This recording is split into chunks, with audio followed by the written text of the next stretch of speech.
Okay, I'm going to assume that you read this problem. So we're dealing with beta blockers in a heart surgery situation. 30 patients in each group. This group got the beta blocker. This group did not get the beta blocker. They got a placebo. And that's the average heart rate. So we're working with means now, not proportions. So that's what you have to remember. So it's a different kind of a standard deviation. And that's what we mean by standard error, is just what's the new standard deviation. We're basically just estimating what it would be. And the way that we estimate it is we take, square root of, square them, add them, take the square root.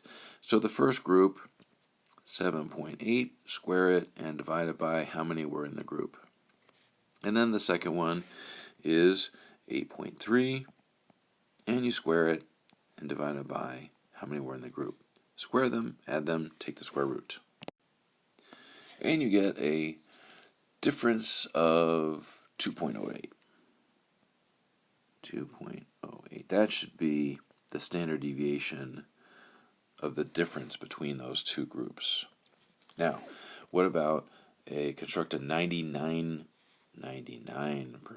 confidence interval for the difference in the mean pulse rates? Okay, let's take a look at that. Okay, now they don't indicate how to subtract these two, so I'm just going to take the big one minus the small one. So that's what we start out with. So what do we got? We got the two pulse rates, right? 70.3 minus 65.2. 65.2. Plus or minus. Now this is a mean, right? So we're going to use t, inverse t, to find our critical value. So 99%. So if I put in, I'm going to do it right now. If I put in inverse t, I'm going to say 0.995, because there's 1% split between each side. Anyway, and the sample size was 30 in both groups. So I'm going to put the degrees of freedom as 29, and I get a value of 2.76. 2.76. And then I'm going to multiply that by the standard deviation. Multiply those two together, subtract those, add them, subtract, and you get your interval. So I subtracted these, got 5.1, multiplied those, got that. Now I'm going to add that and subtract it and see what I get.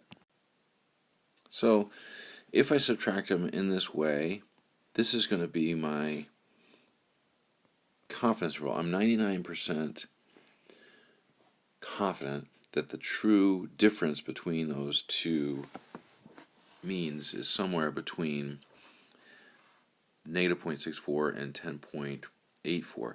Now notice 0 is contained within this interval, which means there's a possibility that there's no difference between the beta blockers and the placebo.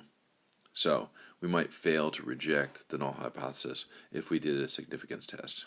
Okay, so there's that. Let's do the next one. Now on this one, they say, suppose we want to test the hypothesis that they would reduce the mean pulse rate. Okay, and they want the hypotheses. Okay, let's take a look at what that looks like. Well, the null hypothesis, right? What is the null hypothesis?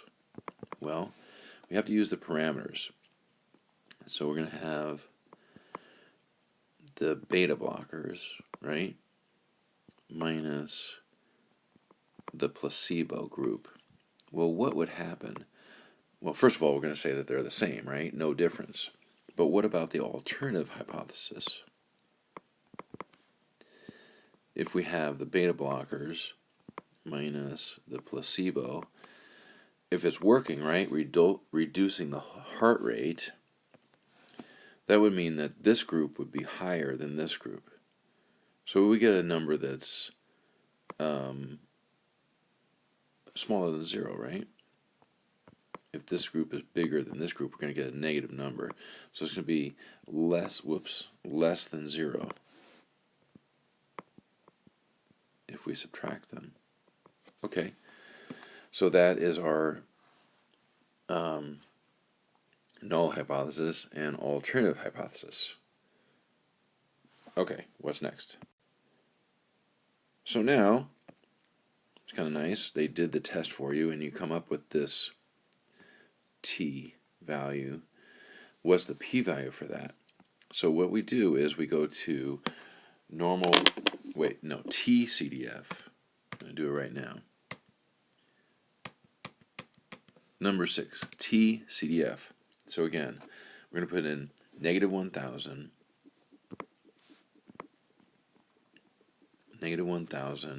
and negative 2.453, and they ask for degrees of freedom.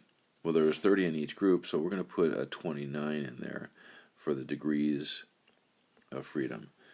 So negative 1,000 and negative 2.43, 29, Wango. What do we got? So we get a p-value